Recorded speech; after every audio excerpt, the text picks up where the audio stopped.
Okay, thank you, everyone. I am going to call this meeting to order. Time is 7:31. It is the regular meeting of October 26th. All right, meeting's called to order, and clerk, can you please take a roll call? Yes, Councilman Bliss, I'm here. Councilwoman Clark, I'm here. Councilman Corbett, Here. Councilman Gettings,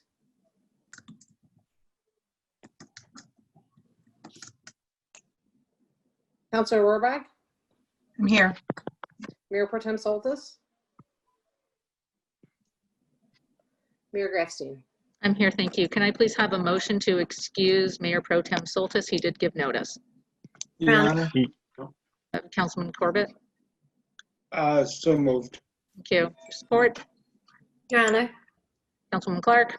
I'll support. Thank you. Motion has been made and seconded to excuse Mayor Pro Tem Soltis from the meeting this evening. Is there any discussion? All right, clerk, can you please take a roll call vote? Councilman Bliss, Yes. Councilwoman Clark, Yes. Councilman Corbett, Yes. is Councilman Gettings back? Councilor Rohrbach, Yes. Mayor Pro Tem Mayor Grafstein. I vote yes, thank you. This evening, our invocation and pledge will be led by Councilwoman Clark. Councilwoman Clark. Yes, thank you. So I'm gonna try just a little bit of prayer this evening. I'm new to it, but gravity's been weighing really heavy on me this past week, and I know that a lot of our neighbors and residents feel the same. It's just with the election coming up, everything's been real stressful. There's been some divisions, but there's actually been a lot of community around us, and I can't begin to just thank the community for being a part of that, particularly when we're dealing with such a difficult time. So I'd like to just have everyone take a couple minutes, close their eyes, take a couple deep breaths, and think about all the good that is happening in our community right now with the food banks and the pumpkin walks and the music festivals and the art and the music. I just am very grateful to be a part of that.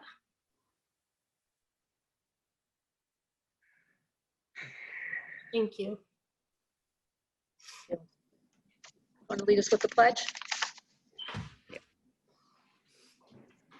I pledge allegiance to the flag of the United States of America and to the republic for which it stands, one nation, under God, indivisible, with liberty and justice for all.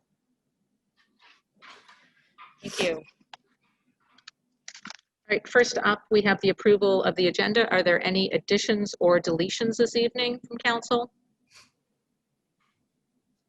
No? Okay, hearing none. We will move on to the regular agenda. Public hearings. First open is meeting open to the public. This is the chance for members of the public to address council. We ask that you keep your comments to 3 minutes or less. Please give your name and your address or any affiliation with the city, and we will do our best to see you. If we miss you, please put up your hand or make some kind of motion so that we can call on you. With that, I open the meeting to the public.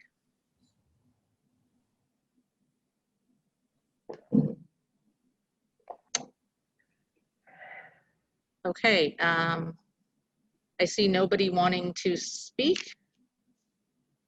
Okay, no one wishes to speak this evening, then I'm going to close public comment. Thank you. Up next, then, we have reports D1 from the city manager. This is a resolution supporting Medicare for All Act of 2019. This was postponed from the October 12th meeting. Mrs. Marsh, do you have a report? The City Council was being requested to consider a resolution supporting Medicare for All Act of 2019 and call for our federal legislatures to work toward its immediate enactment.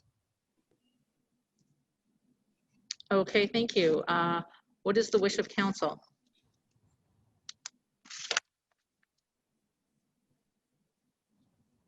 Your Honor. Councilor Rohrbach? Yes, please, Mrs. Rohrbach. I move that we adopt the resolution supporting Medicare for All Act of 2019 that was postponed. Okay, thank you. Is there support? Your Yes, Honor, Ms. Mayor. Councilwoman Clark? I'll support. Great, thank you. Motion has been made and seconded to approve the resolution. Is there any discussion? Your Honor. Your Honor. Oh, go ahead. Councilor Rohrbach? Seeing as Councilman or Mayor Pro Tem Soltis had indicated that this is what he brought to the table, I would really, I know I made the motion to do it so we could have this discussion, because I really would like to see him be able to have his, be able to make a statement on this. Whether or not we continue with it tonight, I appreciate him bringing it to the table at this time. I believe in this resolution myself, and but I wonder what other council people think about the idea of actually postponing it once again so that Mr. Soltis can have a vote and a say. Did you want to table it, or did you want to table it for the next meeting then, or? If that's the appropriate motion, it would be that, but I didn't want to not have an opportunity to discuss it if the other council members wanted to discuss it, so. Your Honor? Mr. Corbett? Yeah, I would, if you would like to make that a motion, I would support. I have some problems with the resolution, nothing earth shattering, just with the concept and the cost and stuff, but I mean, I'd like to give Mr. Soltis a chance to present it. So if I heard you make a motion to table, I would sure like to support.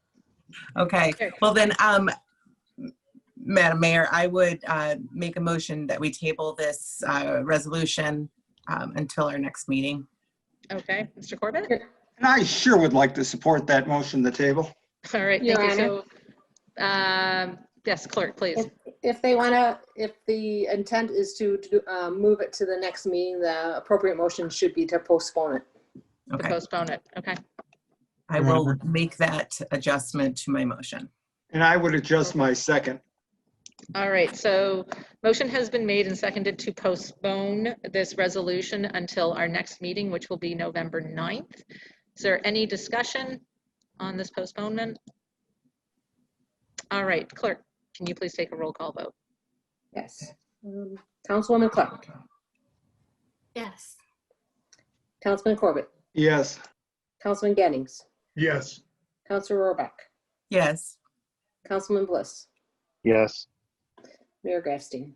I vote yes, the motion has carried that we are postponing the resolution. Thank you. Up next, we have item F1 for bids, awards, and purchases from the city manager, the disinfection service for police department building and vehicles. Mrs. Marsh, your report. Yes, from the onset of COVID-19, the city has had disinfecting services throughout all of our city buildings, with every other day services at the police department, which runs a 24/7 operation. The cost of this is about $90 a day. That's $16,740 it's costing us a year for that service, just for the police building. Recently, we've been made aware of a new product that will allow for the disinfecting of this building once, with guaranteed coating for 1 year in the police lobby. It also would be the vehicles, the holding cells, the gyms, lockers, bathrooms, conference rooms, pretty much all the space. This would replace the current every other day disinfecting. The pricing for this service is based on a square footage, and it is 70 cents per square foot. That's a total of $14,000. There's also a $2,750 charge for the police vehicles.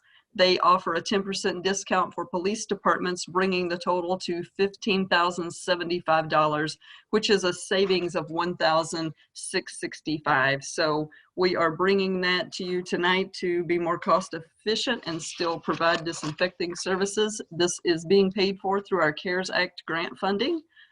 So staff and I would recommend the approval of a 1-year agreement with Surface Strike for disinfecting of the Madison Heights Police Department building and vehicles at a cost not to exceed $15,075. And this is a sole source provider, so we did not bid out this service because it isn't something that's widely available. Okay, thank you. What is the wish of council? Your Honor, Councilwoman Clark. I would like to move that we approve a 1-year agreement with Surface Strike for disinfection of the Madison Heights Police Department building and vehicles at a cost not to exceed $15,075 with funding that is available through the CARES Act. Great, thank you. Is there support? Your Honor, Your Honor? Council Rohrbach? I'll support. Thank you. Motion has been made and seconded to approve the disinfection service. Is there any discussion? Your Honor? Councilman Corbett. I don't know if I should talk to you, Melissa, or Corey. I'm curious on 2 points. The first one has to do with, in terms of your investigation due diligence, what kind of research, what kind of supporting information you have that this surface is, well, let me ask it this way. Are there any other communities immediately around us that are using this service and this technique? I'll defer that one to Corey. I don't have that answer. Payne. Yeah, thank you, Your Honor. I don't have that answer either. It's not one of the questions that I asked them right off the bat. I know that other agencies are looking at this program right now, and we did review all the scientific data that was included with the package. And it includes them coming out once a quarter and doing a measurement on all, not on all, but on the majority of hard surface areas, one area in each room. And they have a meter that says whether the product is still adequate. If it's not adequate, they respray that entire area. And there's, to the best of your knowledge, there's no competition, nobody else offering any kind of a service like it in the area? Not to my knowledge. The only services that we have had, and it was 2 different services, they just offer a treatment and then it has to be retreated. Generally speaking, it should be treated every day, but due to cost, we went to an every other day and it seems to be working out for us. But again, it's the best we could find was the $90 a day, but none that actually did a product that lasted longer. Okay, that's all for now, Your Honor. Okay. Anybody else? Your Honor, Councilman Bliss? a question for the chief. I do appreciate the cost savings. You know, every dollar matters, especially now. But I think what's probably more beneficial, and correct me if I'm wrong, and maybe you could elaborate here, that's got to be a little disruptive, having somebody come in every other day and spraying down all of the surfaces throughout and doing it all in this one fell swoop, aside from if they need to recode it on their quarterly checks.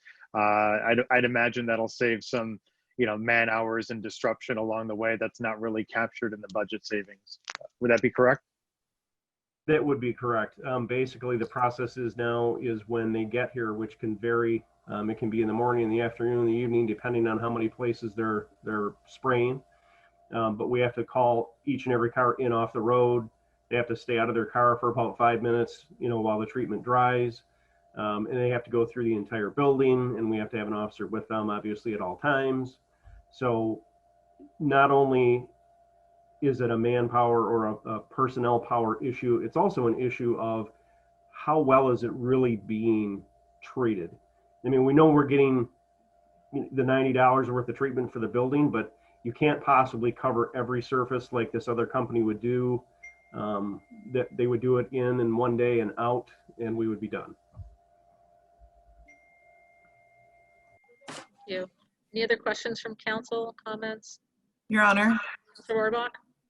Rohrbach? Chief, I do have a question. How is this like a smoke bomb type of thing, or like a mist? How is it that we know that like every surface is done? I just am interested in the actual, physical process. How does this actually work? Yes, it is. It's very similar to what's being done now.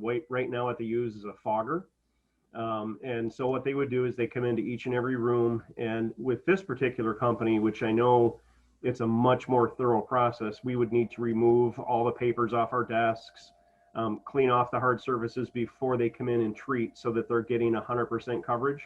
But then they come in and they fog the entire room for a period of time. And then there's a period of time, about a 10-minute wait while it disperses. And then you just have to kind of let it dry before you start handling hard surfaces again. But that's how it's applied. Thank you. Any other comments from council, questions from council? Okay. Seeing none, clerk, can you please take a roll call vote? Yes. Councilman Corbett, Yes. Councilman Gettings,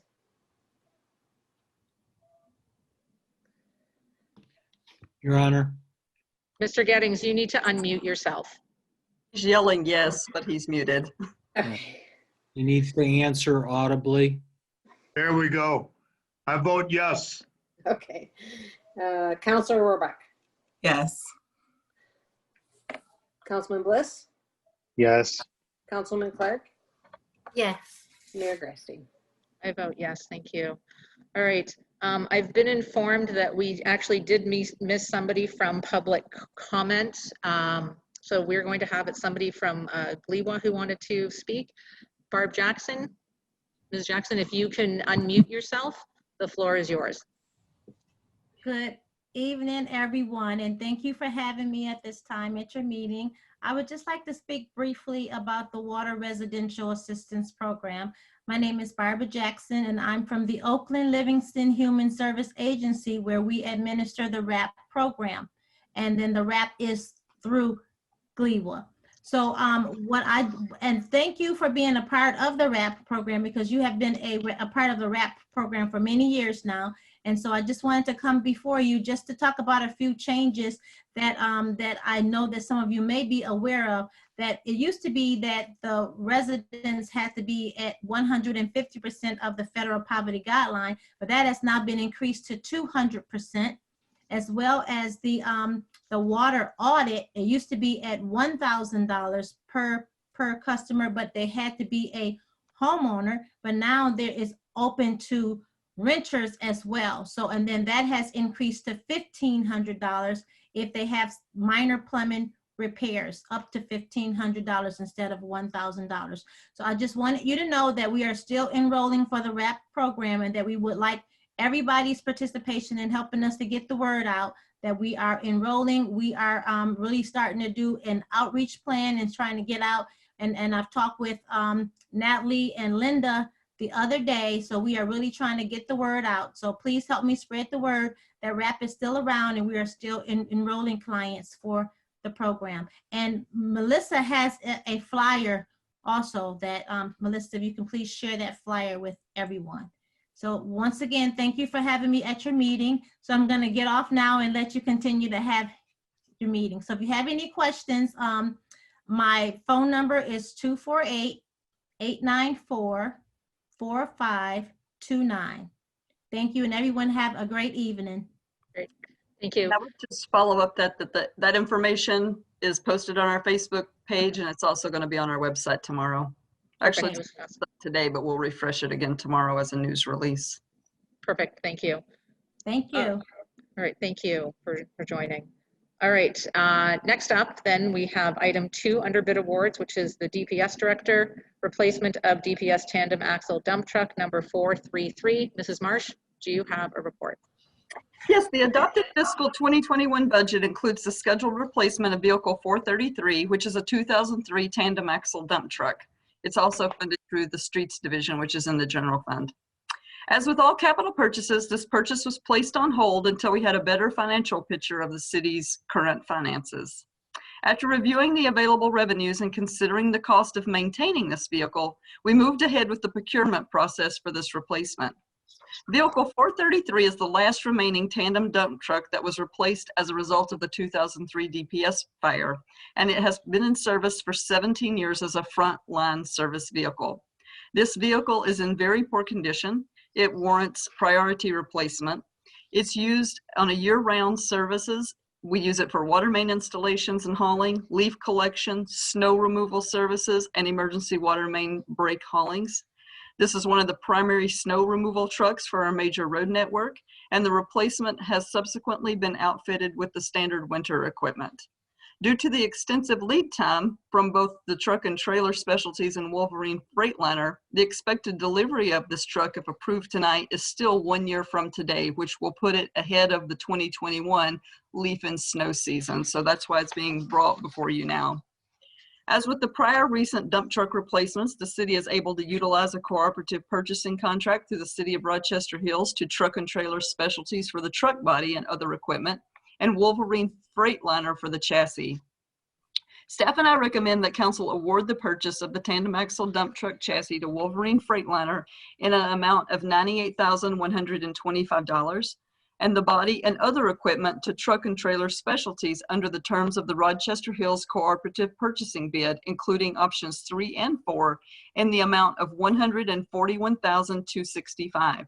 This total expenditure is $236,565, which represents a 2% discount from trailer and truck specialties. $230,000 was budgeted in the fiscal year 2021 adopted budget, with an additional $10,000 expected from the sale of the vehicle that will be replaced when the other one is received next year. The overage will need to be addressed tonight before any approval. That would require a budget amendment of $6,565 from fund balance. This budget amendment also requires a supermajority of council to approve. So if council wishes to approve this tandem axle dump truck, they would need 2 motions. The first motion would be to amend the fiscal year 2021 budget, appropriating the $6,565 from the general fund balance. And the second one would be to award the purchase. And I have specific wording if anyone needs it. Okay, thank you. What is the wish of council? Your Honor. Councilman Corbett.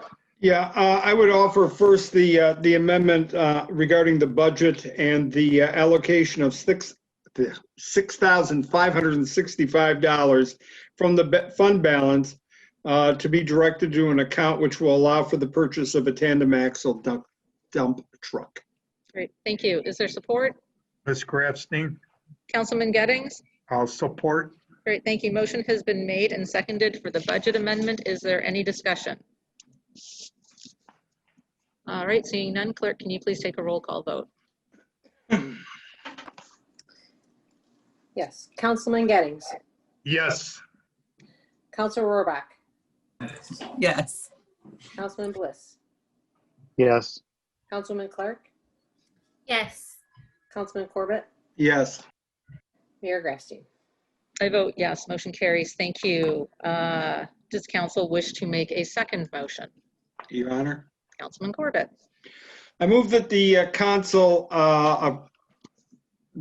award the purchase of 1 tandem axle dump truck to Wolverine Freightliner in the amount of $98,125, and the body and other equipment to truck and trailer specialties under the terms of an agreement entered into with the Rochester Hills Cooperative Purchasing Bid, including specifically options 3 and 4 in the amount of $141,265. That would bring the total expenditure, which is allowed for under the budget, to $236,565. All right, thank you. Is there support? Ms. Grafstein, Councilman Gettings. I will support. Great, thank you. Motion has been made and seconded. Is there any discussion? All right, seeing none. Clerk, can you please take a roll call vote? Councilor Rohrbach. Yes. Councilman Bliss. Yes. Councilwoman Clark. Yes. Councilman Corbett. Yes. Councilman Gettings. Yes.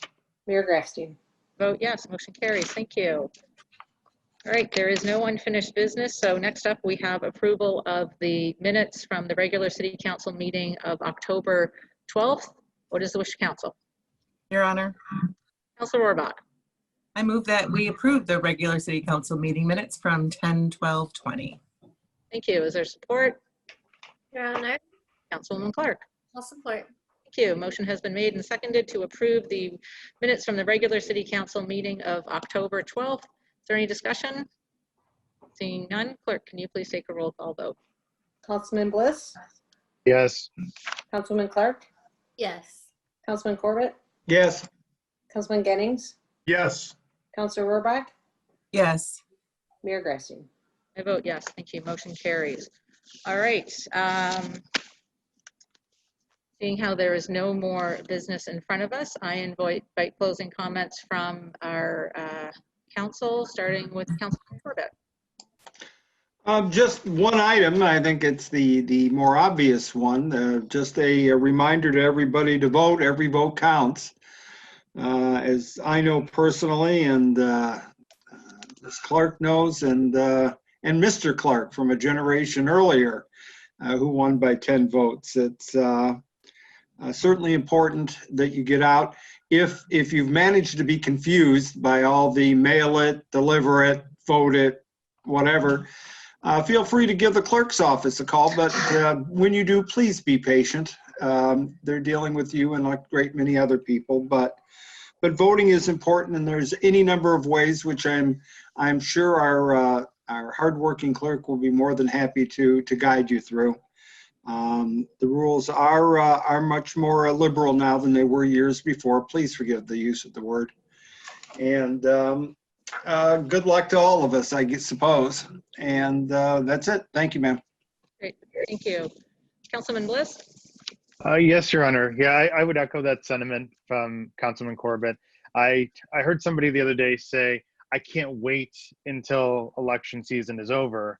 And to a degree, I echo that sentiment, but only if we achieve higher than normal voting numbers. You know, the more people that we get out, I think that needs to be the measure of, what we would deem as success. And I'm only going to be happy it's over if we have had success. And so, get out. If you haven't voted, you can do it in person at the clerk's office. If you're sitting on an absentee ballot right now, make sure to bring it to the drop box. I don't think there's, a lot of time left if you're going to put that into the mail system. So feel free to drop it at the drop box or vote in person. All of our poll workers, everybody's going to be trained. There's going to be sanitizer, masks required in the building. Like it's going to be safe. Well, not required, but we'll say encouraged. A couple things that I'm really happy about. The mural in Rosie's Park is now finished. Arts Board announced it on the Facebook page. It's called Nature's Repose, and it's an outstanding mural. It's the entire concession stand building in Rosie's Park. If you haven't seen it, make sure to go see it before it starts snowing and you get a little bit of an obstructed view. The interactive mural in Civic Center Park is also done. My kids had a really fun time playing on it. More fun than I had on it when we took the photos that we published, for sure. They enjoyed it, and I loved watching all of the kids playing on it. Even as the mural was being finished, children were there effectively waiting and couldn't go on the mural until it dried. So I know it's going to be great for the community, and honestly, it's an incredible use of budget savings. I talked earlier about every dollar counting. That's the perfect example of every dollar counting. And we definitely need to continue to redirect budget savings, even if it's $500 here, $1,000 there, into quality of life programs and things like this. Improvements like this make a really big impression on our residents, and to be able to do it with a very low dollar cost, I think, is important.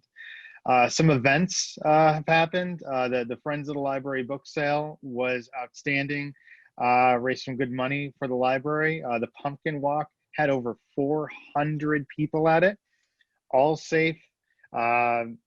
People were distancing, people had masks. We had so much great community support, again, from all of these incredible community groups coming together to run an event like that. I was incredibly impressed. Special shout out to our chairperson, Lori Geralds, who is the coach, or who is the chair for the event. And then all of the committee, all of the volunteers, and everybody who came out and enjoyed it. It was a fabulous time, and my kids really, really loved it. They woke up that morning talking about that it was the pumpkin walk day, and it took them an extra 2 hours to go to bed because of all the fun that they had, also because of the candy that they had. But those two things have to go together, right? I truly believe that events like that matter to the community. You know, we've proven that we can run them safely. We've been doing it with volunteers, and hundreds of residents have been coming out. And as Councilwoman Clark alluded to earlier, you know, at the beginning of the meeting, our city needs things like this now more than ever. You know, everybody talks about, you know, the pandemic, and it's almost like it's just become this new entity, and you're seeing, you know, skyrocketing depression, and, you know, there's just so much challenge with it all that I think we need to keep bringing the community together. So I'm going to formally request that we have a tree lighting in some capacity. I think we have to. You know, this, again, we just ran 2 back-to-back events with hundreds of people coming out, and we did it safely, and it energized the community, and it energized families, allowing our citizens to hold it together in these weird times. And so whether it's a drive-through type event that might work, I'd support anything at all that'll lift spirits in a safe way in this tough time.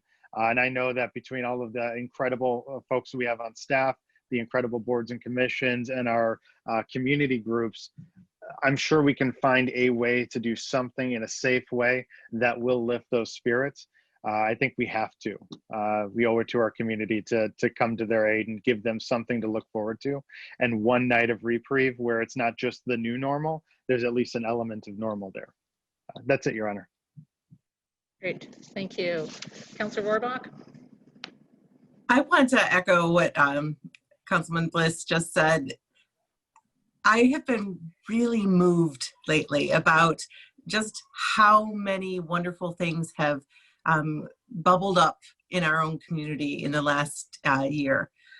Some amazing people that have been doing work for years and years and years have kept that work going. And then we have a whole new crop of people that have come on board, that have new energy and excitement and ideas, and together with the people that have been doing things all along, like these things have started to come together, and amazing things are coming to fruition in our city. And, you know, early on in my career here as a council member, I was asked to do the invocation, and I quoted the Leonard Cohen when he said in his song, he says, ring the bells that still can ring. Forget your perfect offering. There's a crack in everything. And that's how the light gets in.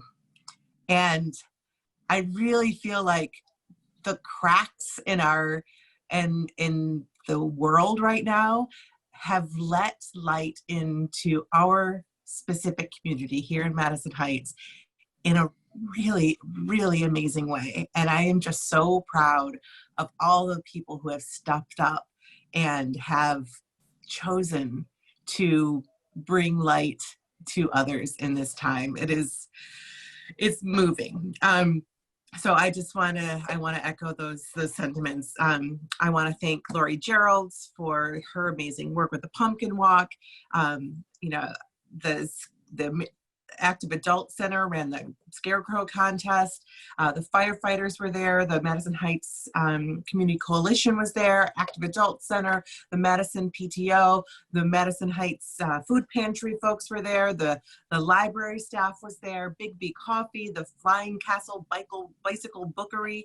I mean, and then just hordes of, you know, little Madison Heights kids were there in their amazing costumes, and it was just this pumpkin walk on Sunday. And you guys know I work in my day job. I work in politics, and sometimes it can weigh you down. No matter what side you work on, it can weigh you down. But that was a really magical night. So I just want to thank everybody for coming out and doing that and bringing the light into our community. I also want to thank Jennifer Ramirez and Eve Sandoval for bringing beautiful light in the form of art into our parks and these murals. And So yeah. The last thing I want to, or two more things. One is the Madison District PTO is doing a beautifying house decorating contest. So if you are a member of the community who loves Halloween and goes all out, please, the deadline is tomorrow, Tuesday, the 27th, to submit your home or somebody else's home to the Madison District PTO to be judged. And I think there's a $100 gift card of some sort that you could win. The Madison District PTO at yahoo.com is the email address, and you can send in submissions there by tomorrow. And then I want to thank in advance the clerk and your amazing staff and all of the election workers and just the massive amount of work that is going to be coming in the next week. I believe in you. Cheryl, thank you so much. I believe in your training and your staff's ability to do this election in the most efficient, accurate, and safe way possible. So I thank you for all of the preparation that you've done up until now and will continue to do to get ready for this the big day next week. I have had a couple of people reach out to me asking about like security and how is all of that going to work. And I have talked to their city manager and staff about what that's going to look like. And I know that I have every confidence that our city is prepared and ready to ensure the safest, most accurate, both voting,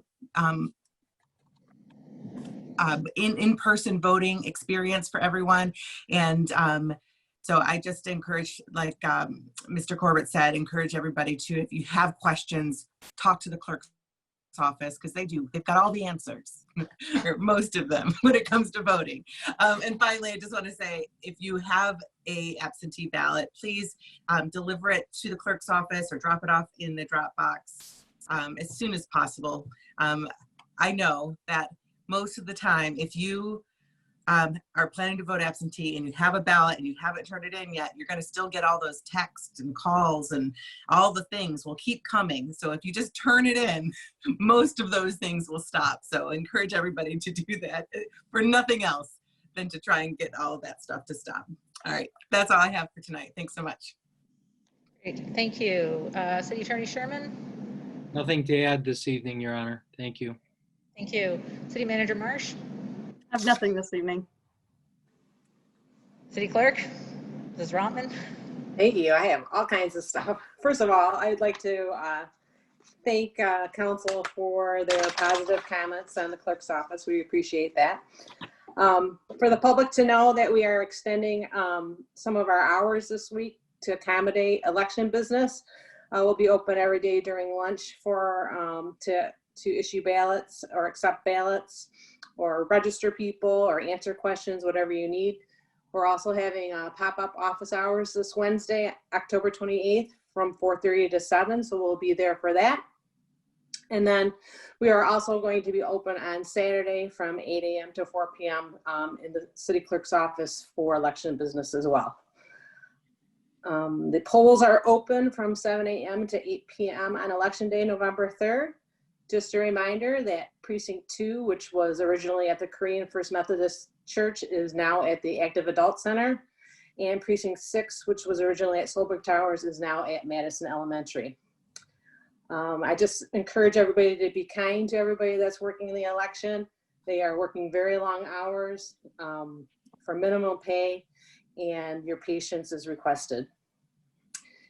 Again, I will echo the comments on returning your absentee ballot. If you haven't returned your absentee ballot yet, we do not recommend you putting it in the mail stream at this time unless you have to.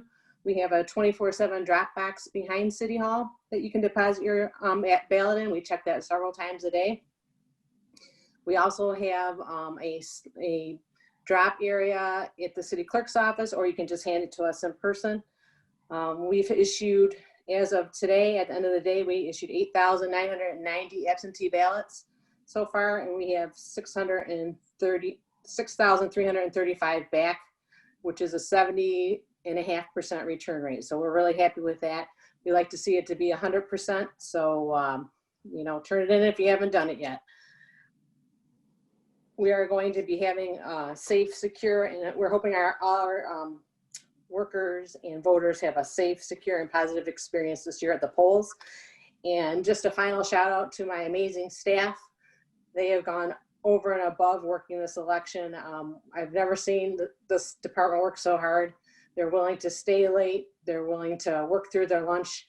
They will just do anything to make sure that the residents of Madison Heights have the opportunity to vote and have a great experience doing it. So thank you. See you on Election Day. Thank you. I think we all appreciate all the hard work you guys are doing. Councilman Gettings. Yes, Ms. Grafstein. Hats off to Cheryl and her staff. I think they're doing a fantastic job. I was able to vote last week and they had everything ready and they're doing a great job. And what Mr. Bliss had said earlier, if there's any way we can pull off any kind of modified tree lighting, I know that might be too much to ask, but that would be swell. It would lift the spirits of the citizens and obviously the children. Thank you very much, Ms. Grafstein. Thank you. Councilwoman Clark. Yes, I just have two things. One, I concur about the tree lighting. I think that the music festival showed us that we can spread out throughout the park and keep a good distance. And I think that possibly bringing in tents of crafters who are local to the area to provide an experience for our residents to buy gifts for their family while they're out there and support local business would be a good way to keep everyone spread out throughout the park. So I can get behind that if we can find a way to make sure everything stays spread out. I really enjoyed the music festival experience. I thought that was great. The only other thing I have is to let you know, this past couple weeks, I've had the great pleasure of working with Assistant Attorney General Sitha Dalamari. She's head of the Hate Crimes Unit. She has agreed to do a Zoom call with us on October 29th at 7 p.m. with a presentation called Hate Crimes, Know Your Rights. And it's basically, it's a short presentation that talks about hate crimes, what they are, the definition of them, examples of them, how to prevent them, and what communities are doing to address it. And it's also a conversation about the topic as well. So we invite all residents, all of City Council. I know Chief Haynes is planning on being there. I'm hoping Melissa is planning on being there, and the mayor too. It's an exciting opportunity to speak with someone who is working so hard to keep our state so safe, and staying on top of making sure that our governor is safe, and that these trying times that are putting a lot of pressure on us, to let you know that there's people at work and there's people working to fix it and working to fight for you. So I think it's a great opportunity for you guys to come out. October 29th, Madison Heights Citizens United is hosting it, 7 p.m. With Assistant Attorney General Sitha Dalamari. Okay, thank you. Thank you everyone for your comments tonight. I'm going to echo a few things that were said. I want to do a shout out to Jennifer Ramirez for the second mural, the one in Rosie's Park. I've spent the last month or two it's become a destination when I get out on the bike to go over and see how everything is going. And so I was there this weekend, and I mean, it looks fabulous. So hats off to her as well. Eve Sandoval, the interactive mural at Civic Park. It's been really neat watching her get that done. And then, as Mr. Bliss alluded to, a few of us on council were out there the other day to sort of try it out, but we had to be careful because it hadn't been coated yet. But it was great to see the kids who were enjoying it. Big shout out to Lori Geralds and the volunteers from the Pumpkin Walk. That was great. My husband and I went without children, so we sort of did a quick tour of everything. We didn't wait in line for candy, although according to Mr. Bliss, I guess we should have. But but it was a lot of fun. It was really nice to see everybody out. For as much as you could see, it was dark, and I think you know, what we can do for the tree lighting, absolutely, I'm in support of that. You know, I don't know what we can do. I know that Mrs. Marsh is working to try and figure out a way that we can do it. So I think anyone who has any suggestions on how we can do this so that, you know, we can make it a safe event, I'm all ears. I've been reaching out to different people in various groups to see what there is that we can do, and I'm definitely in favor of doing something. It's, you know, we need positive, we need good things, you know, and I think that this is one of them. Just want to remind everybody that the DDA is working to promote ourselves. We've got a newsletter that if you want a copy of it, you can send an email. We can get you on that mailing list. We've got the hard copies. The promotions group is in the process now of contacting the businesses in the DDA. But if there's anyone who's interested in setting up, either setting up a business or you know, joining one of the subcommittees or just doing something and finding out about it, please contact. You can contact myself. You can contact Giles Tuckers from the city office, or Mike Van Buren, who is the DDA chair. We really want to get the DDA going, and so I've been having several conversations about that and what we can do with that. Our next meeting is going to be on November 9th, which is 2 days before Veterans Day. So I've been having a couple of conversations about what we can do to recognize our veterans. We're not going to be able to do any kind of formal ceremony because COVID, but I do want to take a few minutes at our next meeting to recognize our veterans, do a proclamation, something like that. So I'm having some discussions about how we can do that. I also want to touch on a couple of other things. So in recent weeks, myself and other members of council, the city manager, other staff members, we've been contacted regarding social media posts by residents and city board members, council members, just various people. And we spent a lot of time reviewing these posts, but ultimately, whether we agree or we agree or we disagree with the posts, we cannot and should not be policing the social media. You know, concerns regarding any social media posts really need to be taken up with the original poster or the administrators of the page. I know that there are several pages out there. I've lost track on which ones I'm even on anymore. So, you know, please keep that in mind, that that is really not the role of council or city staff. Another thing I want to bring up is that this morning while I was biking around the city, I encountered what appeared to be a swastika spray painted on the public sidewalk. And so I, as a private citizen and a resident of the city, actually filed a police report asking for the police to investigate this malicious destruction of public property and whether or not this is a hate crime, which is something that the Detective Bureau will determine. And just a reminder that any malicious destruction of property is against the law and is not protected by the First Amendment. So anyone who has any information related to this issue should contact the Madison Heights Police Department. And I can't believe I actually have to say this, it's 2020, but racism and hate will not be tolerated in our city. And my final thought, this has been a very stressful year for a variety of reasons for probably everybody.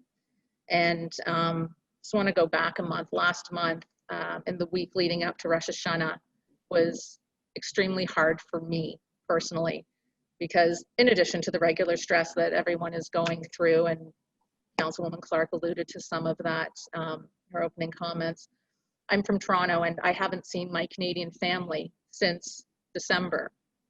And so last year we had talked about celebrating Rosh Hashanah at my sister's in Ontario as well. There would have been some visits in between, which didn't happen. And my sister's about 3 hours from here, so not crazy far, but it's the other side of the border. So obviously that didn't happen. And so one of my neighbors was talking to me about it. And so on the eve of Rosh Hashanah, some of my neighbors, none of whom I believe are Jewish, held a little celebration, Rosh Hashanah celebration. We did it outside. They read a story and we cut apples and had that with honey, which is part of the tradition.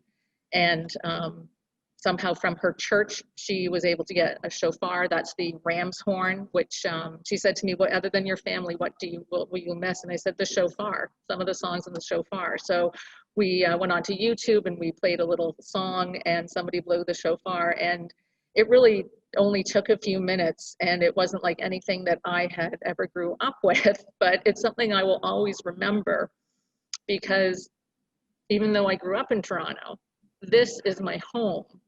And the people who are here are my community.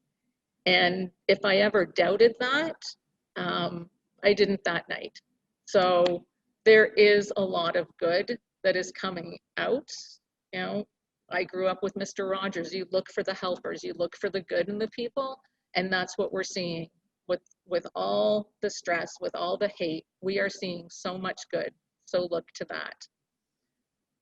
Our next meeting is Monday, November 9th. The time is now 8:22. This meeting is adjourned. Thank you and good night.